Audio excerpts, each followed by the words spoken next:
Jangan lupa subscribe, like, and share.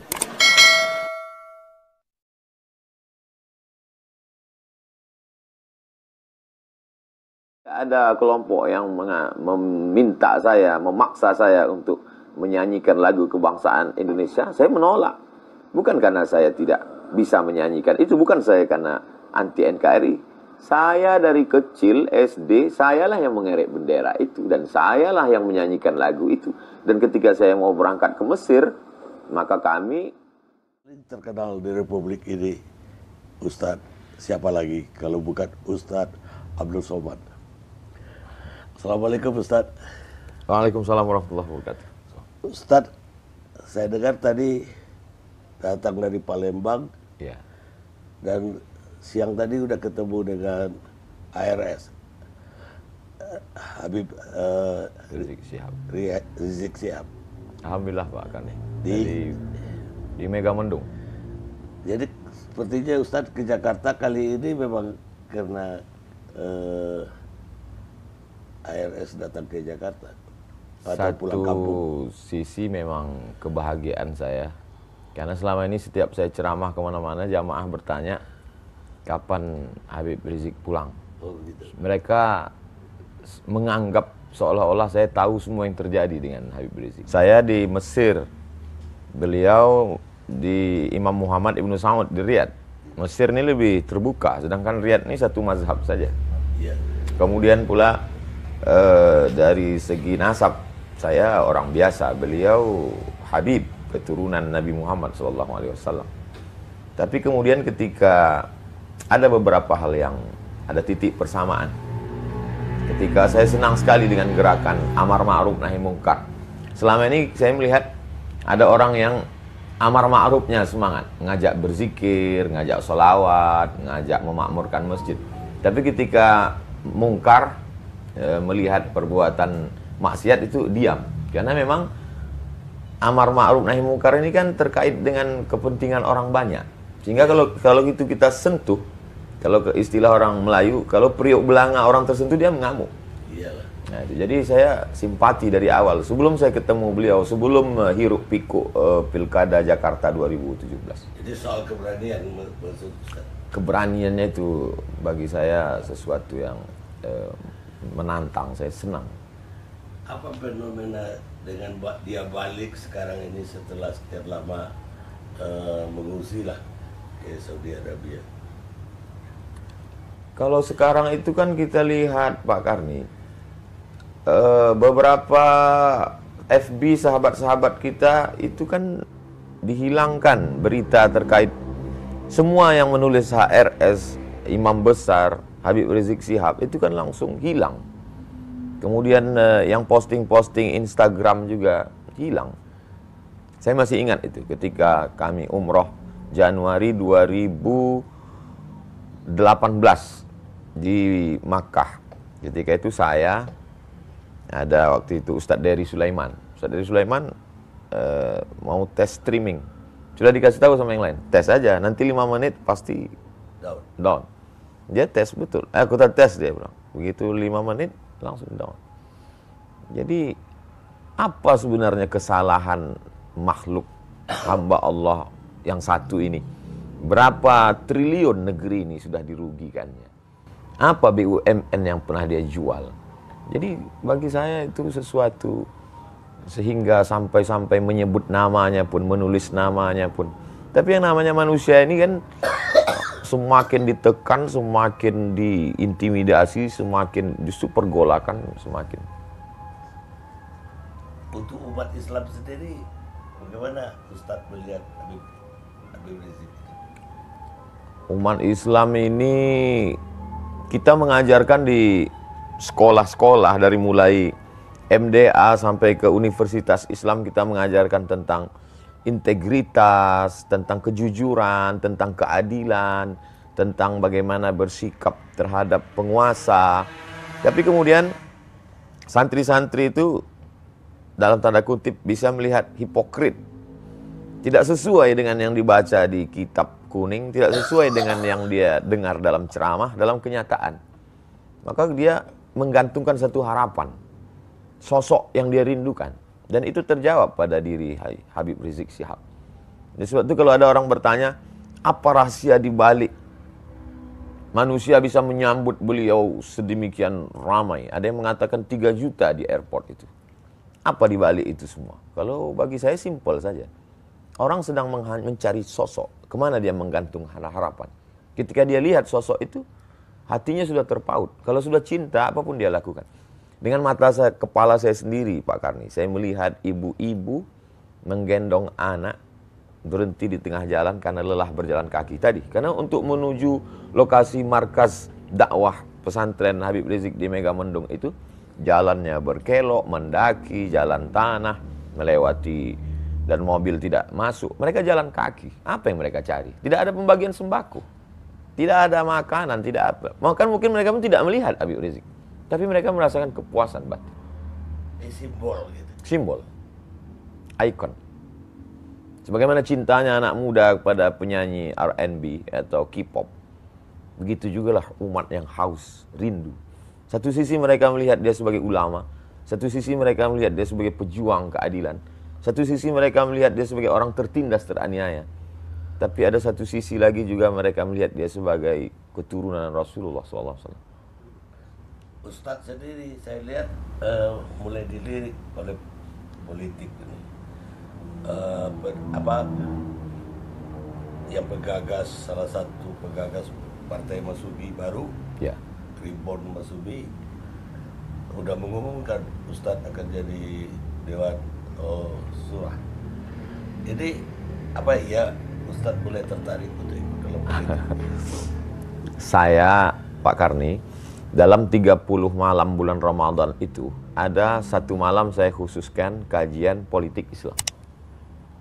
Kemudian kalau saya memberi kuliah umum di mahasiswa, selalu saya pesankan kalian mesti ambil peran di politik. Kalau tidak, politik kita akan diambil orang lain. Kemudian kalau saya ceramah di mana-mana, walaupun itu tablik akbar di stadion, di tanah lapang, sebenarnya substansi isi yang saya sampaikan itu hanya 3 poin saja. Pertama, islahut tarbiyah, perbaikan pendidikan. Masukkan anak ke TK Quran, SD Quran, SMP Quran, SMA Quran. Setelah itu terserah dia mau kuliah di mana. Yang penting basicnya Islam, Quran.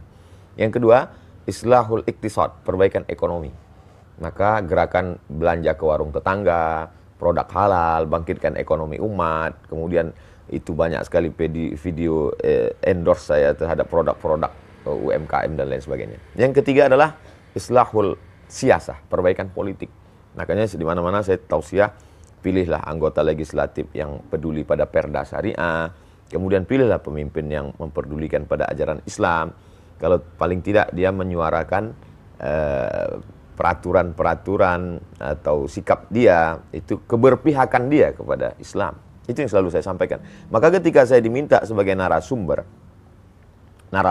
seminar yang diadakan oleh sahabat-sahabat dari Masyumi Ribon, Ustadz Abdul Somad sebagai narasumber untuk memberikan pandangan tentang sejarah politik Islam. Ya, saya dengan Pak Abdullah Heha Mahua dan beberapa narasumber lain ketika itu saya sampaikan.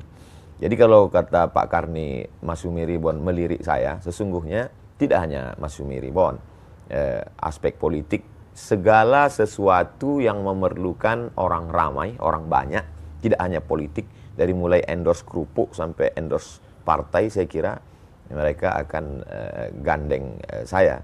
Bukan berarti ungkapan saya ini pede sekali, tidak, tapi memang itu kenyataan yang saya terima hari ini.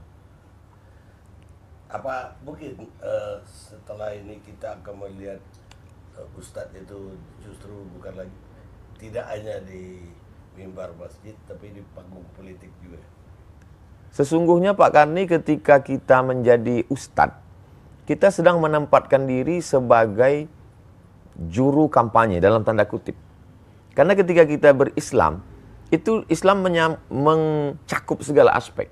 Ada aspek ibadahnya, artinya ketika saya tampil di mimbar, saya sedang mengatakan, marilah kita sholat, marilah kita puasa, marilah kita berzakat. Berarti saya juru kampanye ibadah. Kemudian di dalam Islam itu ada namanya fikih muamalah ekonomi. Maka ketika saya tampil sebagai ustadz, sesungguhnya saya juga sebagai jurkam ekonomi Islam.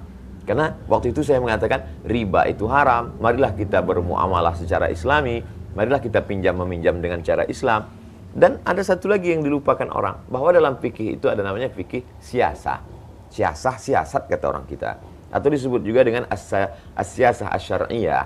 Atau disebut juga dengan istilah al-khilafah. Atau disebut juga dengan istilah min fiqhid daulah. Terserah mau pakai istilah manapun, tapi sebenarnya Islam mengatur aspek politik. Seorang ulama besar dari kalangan mazhab Syafi'i bernama Imam Al-Mawardi, meninggal tahun 450 Hijrah, menulis suatu kitab khusus berjudul Al-Ahkam As-Sultaniyah, hukum hakam kesultanan, politik Islam.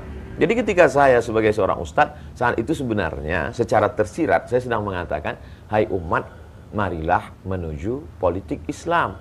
Karena Islam itu kafah secara aspek, dari mulai ibadahnya, muamalah ekonominya, sampai kepada politiknya. Hanya saja ada sahabat-sahabat saya yang sesama LC, sesama ustadz yang langsung cenderung langsung masuk ke dalam partai, menjadi anggota legislatif, ada di DPD, ada di anggota Dewan Kabupaten Kota Provinsi, DPR RI, ada bahkan yang langsung jadi kepala daerah. Tapi saya tidak. Saya hanya menjelaskan kepada umat, ini loh politik Islam. Tapi sebagai pelaku politik praktis langsung, saya kira tidak. Karena saya memang secara historis, sejarah pribadi saya, kakek dulu mengatakan cucuku yang ini sekolah agama. Jadi saya memang sudah disetting dari awal belajar agama. Maka saya tidak SD, saya madrasah ibtidaiyah, sanawiyah, aliyah, kuliah di Al-Azhar, S2 hadis di Maroko, S3 juga hadis. Lalu kemudian saya menjelaskan ajaran Islam. Jadi insya Allah saya tetap pada pendidikan dan dakwah, Pak Kami. Walau ya seperti waktu ditawarin jadi wakil presiden pemilu yang lalu, Ya. kan Ustadz mengatakan Ustadz mau jadi berdakwah aja, mau jadi Ustadz aja, tidak mau jadi wakil presiden atau orang praktisi politik lah. Apa itu tetap? Insya Allah Pak Karni. Jadi saya mensupport kawan-kawan, sahabat-sahabat saya, bagi-bagi tugas. Ada yang jadi penjaga gawang, yang mengajarkan kitab kuning di pondok-pondok itu mereka tidak pernah tampil ke depan. Menurut saya ini adalah penjaga gawang. Lalu kemudian ada yang menjadi back, ini yang menjadi anggota legislatif, ini mereka adalah backnya. Mereka membackup ini ajaran Islam di parlemen. Lalu kemudian ada yang menjadi striker, penyerang di depan, yang langsung tampil di depan mempengaruhi umat. Jadi saya tidak ingin kita saling salah menyalahkan. Saya tidak mengatakan, Pak Kiai, Tuan Guru, Ustadz, kalian kok cuman di tiang gawang aja, maju ke depan. Dan mereka juga tidak menyalahkan saya. Ya Abdul Somad, kenapa kamu terbang ke sana kemari, jaga ini tiang gawang? Enggak, kita bagi-bagi tugas, insya Allah. Jadi gak akan duduk di partai Pak Subi itu kesimpulannya? Saya akan mensupport sahabat-sahabat. Dari atas, dari bawah. Dari bawah saya akan menyadarkan umat tentang pentingnya politik Islam. Karena sekarang banyak umat ini sudah putus asa dia dengan politik Islam ini, Pak Kani. Saking banyaknya politik Islam ditambah lagi dengan pelaku-pelaku politik Islam itu sendiri. Lalu kemudian al-Islam mahjubun bil muslimin. Ajaran Islam itu terhijab, terdinding, tertutup oleh perilaku umat itu sendiri. Saya ingin menjelaskan, ini loh Islam, ini perbuatan umat Islam. Jangan karena kamu sholat di masjid sendalmu hilang lalu kau salahkan satu masjid. Bedakan perilaku umat Islam dengan politik Islam. Politik Islam itu bersih. Karena kalau politik ini kita tinggalkan, maka habislah suara kita. Kita akan menjadi mayoritas, tapi dalam perundang-undangan kita akan menjadi minoritas. Karena keputusan kita diambil oleh orang lain. Akan diambil oleh komunis, akan diambil oleh sekuler, akan diambil oleh liberal. Maka umat Islam mesti berperan di sana. Di bawah ini disadarkan supaya mereka memilih, yang sampai mereka tidak memberikan perannya, karena kita tinggal di negara demokrasi. Kemudian di atas, saya selalu sampaikan bahwa adik-adik, ketika saya melepas calon mahasiswa yang akan berangkat ke Al-Azhar, Kairo, Mesir, ke Timur Tengah, saya jelaskan itu, kalian nanti pulang, kalian punya bakat masing-masing. Ada yang akan menjadi businessman, entrepreneur, ada yang akan membangun pondok pesantren, tapi ada di antara kalian yang akan menjadi politisi, politik praktis, langsung dia menjadi anggota DPD, DPR RI, kepala daerah, dan lain sebagainya. Ya, tapi kalau lihat perhatian Ustadz terhadap embrio lah, baru kan Masubi belum jadi partai yang resmi. Ya. Kayaknya lebih agak istimewa soal Masubi ini. Karena partai-partai Islam lain selama ini nggak kelihatan ada pendekatan atau keakraban Ustadz. Ya. Padahal banyak sekali, ada PAN, ada PKB, P3, ada apa namanya, PKS. Kalau Pak Karni ingat ketika kita pemilu tahun 2018-19, ketika itu ada video saya sedang makan sate, lalu ada yang bertanya ke saya, Ustadz Somad, kami ini sedang bingung memilih partai. Lalu saya jawab di situ, video 1 menit, pendek saja.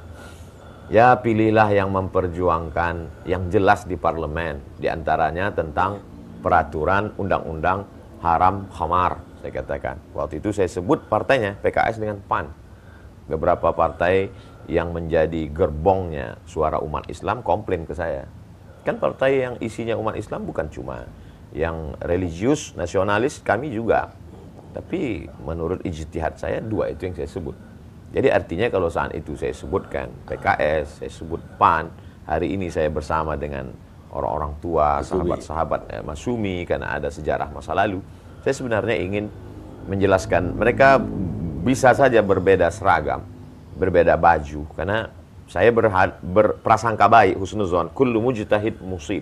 Semua yang berijtihad itu benar. Dia dapat 2 pahala. Satu sisi dia sudah berijtihad, ijtihad politik. Satu sisi dia dapat pahala karena ijtihadnya.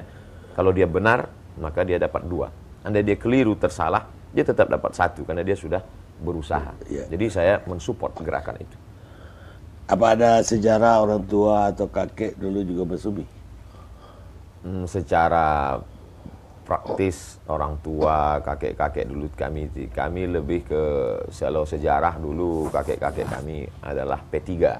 Karena waktu itu zaman Pak Harto kan kita cuma ada 3 saja. Golkar, PDI dan P3. Dan Kalau kakek kan masih masa tahun 50-an, kakek kan udah hidup. Mereka tidak. Mereka hanya gerakan agama, tasawuf, tidak ke politik. Oh, tasawuf. Saya mau bertanya tentang soal radikal ya. Saya melihat di Indonesia itu ada sekelompok orang kecil mungkin yang kepingin memang ada khilafah, tapi sebagian orang kecil juga kepingin dan kampanye untuk selalu memerangi khilafah.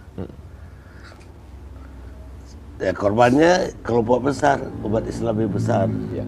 Karena dua-duanya berlawanan dengan ekstrim. Bagaimana Ustadz melihat ini? Analisa Pak Karni tajam sekali. Ada satu kelompok kecil yang menginginkan, ada satu kelompok kecil yang tidak menginginkan. Yang menjadi korban adalah kelompok besar. Sebenarnya untuk memerangi ini hanya 2 saja. Yang pertama, umat dibuat faham, mengerti keadaan. Yang kedua, orang yang punya kepentingan jangan biarkan bermain. Karena ada orang yang mengambil kepentingan dan permainan di situ. Kalau dipahamkan umat ini, sama seperti kita mengerti, Pak Karni tidak punya kecurigaan sedikit pun bahwa saya akan mengganti Pancasila, bahwa saya anti NKRI, bahwa saya anti kebinekaan. Pak Karni paham tentang bagaimana pendirian saya, bagaimana sikap saya. Sehingga kita tidak ada kecurigaan. Kenapa? Yang pertama, kita saling mengerti. Yang kedua, bahwa kita tidak ada kepentingan. Tapi ketika ada kepentingan, maka mengerti pun kita tidak ada gunanya. Bahwa lalu kemudian kita diajarkan dari dulu, maka ketika ada kelompok yang meminta saya, memaksa saya untuk menyanyikan lagu kebangsaan Indonesia, saya menolak. Bukan karena saya tidak bisa menyanyikan, itu bukan saya karena anti NKRI. Saya dari kecil SD, sayalah yang mengerek bendera itu, dan sayalah yang menyanyikan lagu itu. Dan ketika saya mau berangkat ke Mesir, maka kami 100 anak Indonesia yang lulus beasiswa Al-Azhar tidak akan berangkat ke Mesir kalau tidak lulus penataran P4. Tes ke Mesir itu 3, tes bahasa Arab, tes hafalan Al-Quran, dan tes Pancasila dan Undang-Undang Dasar 45. Lalu kemudian setelah pulang, kamilah yang membawa bendera itu ke dalam hutan belantara 7 jam naik sampan untuk mengganti bendera yang lapuk dan mengajarkan anak-anak di kelas itu tentang Indonesia Raya. Ya, jadi kalau kita saling mengerti, maka insya Allah bualan-bualan isu-isu hoax itu tidak akan termakan oleh siapapun, sebagaimana kita bisa duduk bersama terlepas dari perbedaan pandangan politik. Ya, saya tahu bahwa banyak yang menuding Ustadz itu radikal, bahkan khilafah. Ya.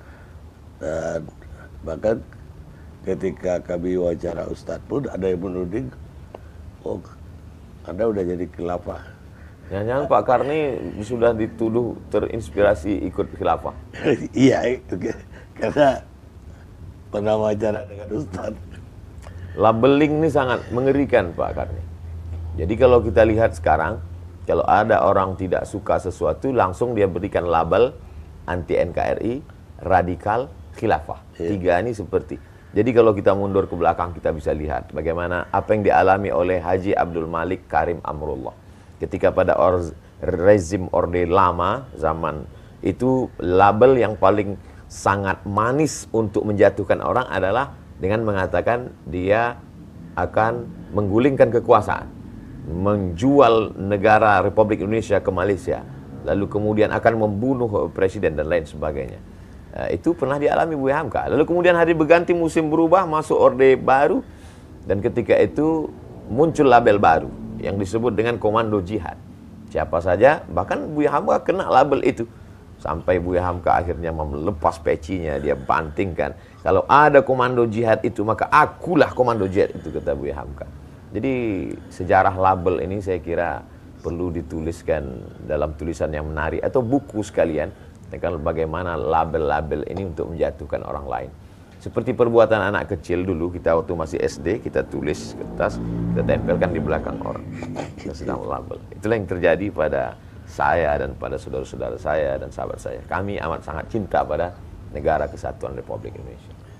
Ya, karena itu saya ingin bertanya bagaimana tanggapan Ustadz ketika Ustadz itu mengalami banyak sekali, ada persekusi, ya, ada ya kayak tadi dihadang, bahkan ada khotbahnya jadi dibatalkan, ya, segala macam lah, bahkan tidak diterima di satu daerah.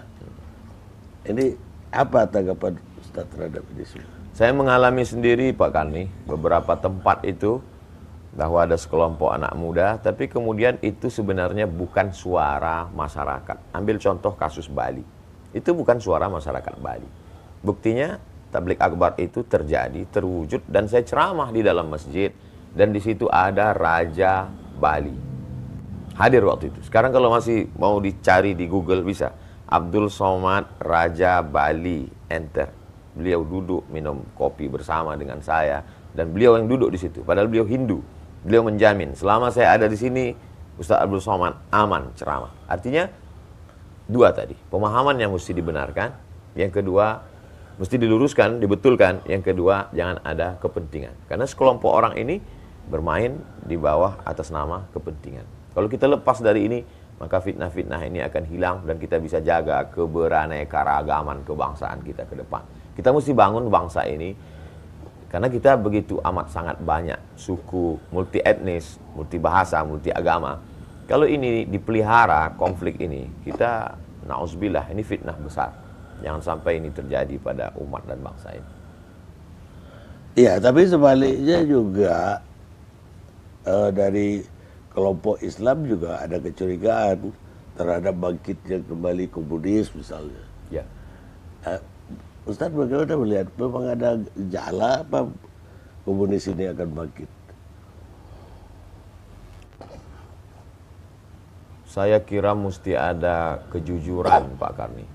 Jadi kejujuran bagaimana, kenapa orang yang mengibarkan bendera la ilaha illallah dilarang, ditangkap, dikriminalisasi.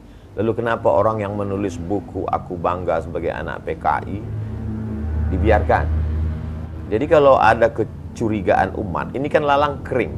Lalang kering ini mesti disiram supaya apinya tidak menjalar kemana-mana.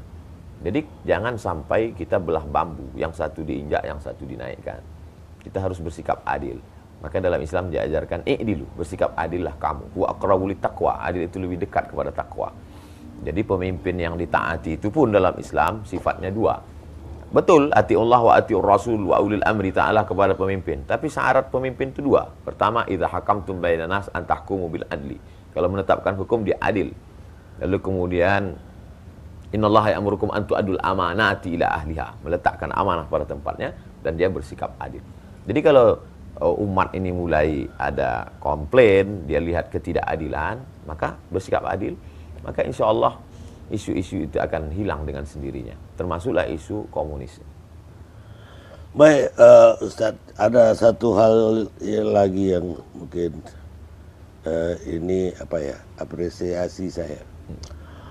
Ustadz itu bagi saya menarik sekali ketika saya banyak melihat Ustadz tidak hanya berkhotbah di kota-kota besar, tidak hanya di masjid-masjid yang terkenal, tapi sampai ke kampung-kampung, bahkan saya lihat naik perahu segala, ke suku-suku terasing, ke dusun-dusun di berbagai penjuru.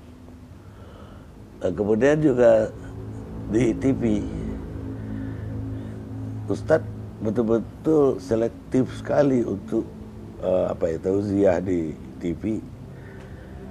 Dan saya terima kasih sekali Ustadz, satu-satunya pilihan Ustadz aja TV One. Ini